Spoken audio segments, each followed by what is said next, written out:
आज हम बात करेंगे एंगल्स यानी कोणों के बारे में। वैसे तो आपने कोणों के करीब सभी नियमों के बारे में काफी कुछ सीख लिया है, पर अगर आपको एंगल गेम खेलने में माहिर होना है तो कुछ और नियमों के बारे में जानना जरूरी है। मान लेते हैं कि हमारे पास दो समांतर रेखाएं यानी पैरेलल लाइंस हैं, और अगर आपको इनके बारे में नहीं पता फिर इस वीडियो को ध्यान से देखिए। तो आइए शुरू करते हैं और एक ऐसी रेखा खींचते हैं। तो ये है हमारी पहली समांतर रेखा और ये है हमारी दूसरी समांतर रेखा। और इसका मतलब है एक ऐसी रेखा जिसे अनिश्चित रूप से विस्तृत किया जा सकता है, जैसे ये नीली रेखा जिसे हम दोनों दिशाओं में अनिश्चित रूप से बढ़ा सकते हैं। तो समांतर रेखाएं समान तल पर खींची गई दो रेखाएं होती हैं और तल को हम एक तरह की सपाट सतह मान सकते हैं। और ये समान तल आपका कंप्यूटर स्क्रीन हो सकता है या फिर आपकी नोटबुक का पेज हो सकता है। पर याद रहे, समांतर रेखाएं कभी भी एक दूसरे को प्रतिच्छेद नहीं करती हैं, क्योंकि ये दो अलग अलग रेखाएं हैं। पर अगर पहली रेखा दूसरी रेखा के ठीक ऊपर बनी हो तो ये एक दूसरे को प्रत्येक बिंदु पर प्रतिच्छेद करेंगी। तो संक्षेप में ये समान तल पर खींची गई दो रेखाएं हैं जो एक दूसरे को कभी प्रतिच्छेद नहीं करती हैं। और अगर आपने बीजगणित पढ़ा है तो आप समांतर रेखाओं के ढाल से परिचित होंगे। समांतर रेखाओं की ढाल समान होती है, मतलब इन रेखाओं की लंबाई को बढ़ाने या घटाने की दर समान होती है, लेकिन इनके वाय अंतःखंड अलग अलग होते हैं। पर इसकी बात हम आज नहीं करेंगे, लेकिन आप समांतर रेखाओं के बारे में तो जानते हैं। जैसे जब हम गाड़ियों को पार्क करते हैं, दोनों एक दूसरे के साथ साथ पार्क होती हैं, एक दूसरे को इंटरसेक्ट नहीं करती, क्योंकि अगर वैसा हो जाए तो आप जानते हैं आपको अपनी इंश्योरेंस कंपनी को बुलाना पड़ जाएगा।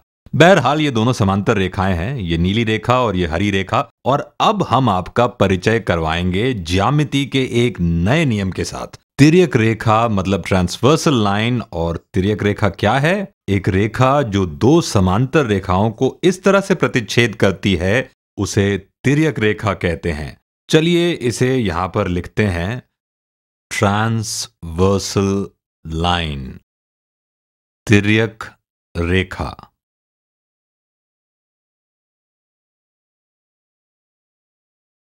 ये रेखा दो रेखाओं को प्रतिच्छेद करती है।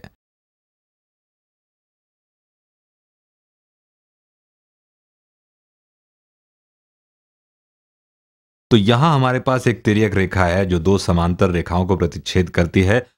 अगर ये रेखा इस रेखा को प्रतिच्छेद करती है तो ये दूसरी रेखा को भी प्रतिच्छेद करेगी। ऐसा कोई भी तरीका नहीं है जिससे हम एक ऐसी रेखा बना सकें जो एक समांतर रेखा को प्रतिच्छेद करे और दूसरी रेखा को ना करे, खासकर तब जब वो रेखा लगातार आगे बढ़ रही हो।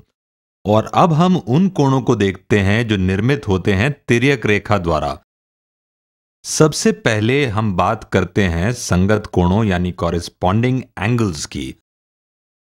और संगत कोण तिर्यक छेदी रेखा के एक ही तरफ बने होते हैं, जैसे ये कोण, ये कोण और ये कोण संगत कोण हैं।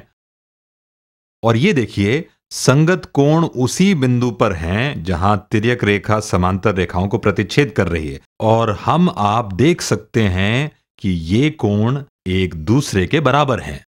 तो अगर ये x है तो ये भी x होगा। अगर हम कोणों के नियमों को जानते हैं तो हम इन रेखाओं पर बने बाकी कोणों का माप भी ज्ञात कर सकते हैं। अगर ये कोण x है तो इस कोण का माप क्या होगा? तो हम बात कर रहे हैं इस गुलाबी रंग के कोण की। और ये दोनों शीर्षाभिमुख कोण मतलब वर्टिकली ऑपोजिट एंगल्स हैं, क्योंकि ये दोनों कोण प्रतिच्छेदी रेखाओं के सम्मुख हैं। इसलिए ये कोण भी x होगा। और इसी तरह से यहां भी ये कोण इस कोण का शीर्षाभिमुख कोण है, इसलिए ये कोण भी x होगा। अब हम रंग बदलते हैं, कुछ अच्छा सा रंग लेते हैं और पीले रंग का प्रयोग करते हैं। तो इस कोण का माप क्या होगा? इसे भी हम पहले की तरह ही करेंगे। तो यहां हमारे पास ये एक बड़ा कोण है यहां से यहां तक, और ये पूरा कोण 180 डिग्री के बराबर होगा। तो कोण x और ये पीला कोण संपूरक कोण मतलब सप्लीमेंट्री एंगल्स हैं, और इसे हम y कहते हैं। और y बराबर होगा 180 घटा x के, क्योंकि ये दोनों संपूरक कोण हैं। और अगर ये कोण y है तो ये इसका शीर्षाभिमुख कोण है, तो ये भी y होगा। और इसी तरह हमारे पास x यहां पर भी है और x इस कोण का संपूरक कोण भी है, लिहाजा यह भी बराबर होगा 180 घटा x के, और यह भी बराबर होगा y के। तो आपने देखा कैसे हमने इन कोणों का माप ज्ञात किया ज्यामिति के नियमों के प्रयोग द्वारा।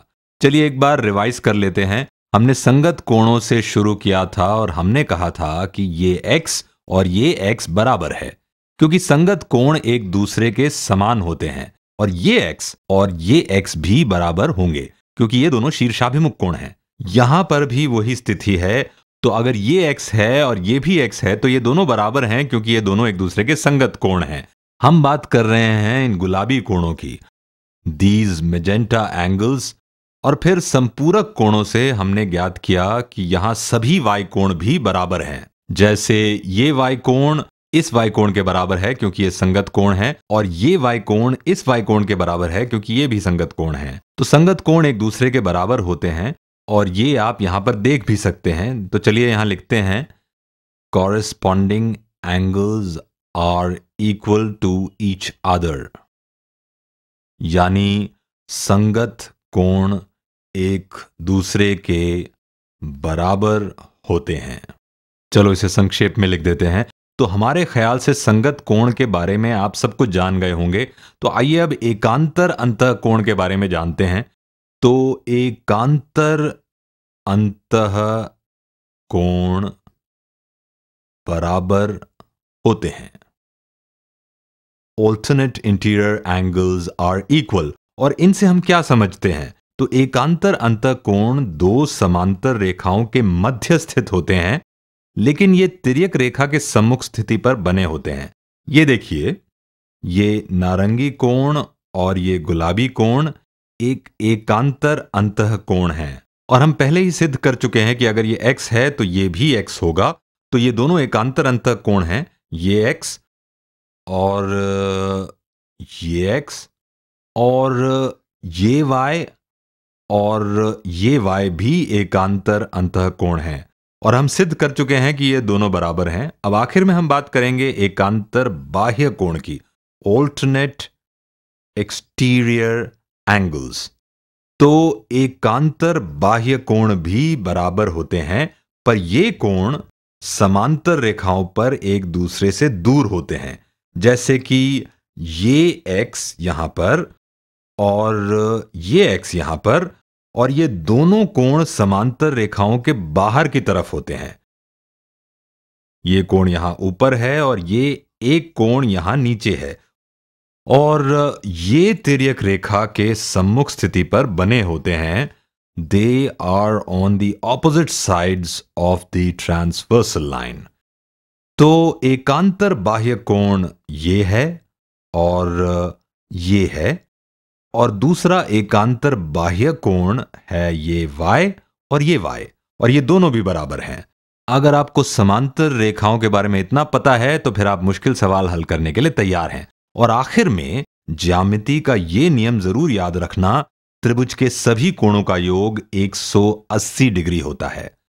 आइए इसे समझने की कोशिश करते हैं। अब पहले हम यहां पर एक त्रिभुज बनाते हैं।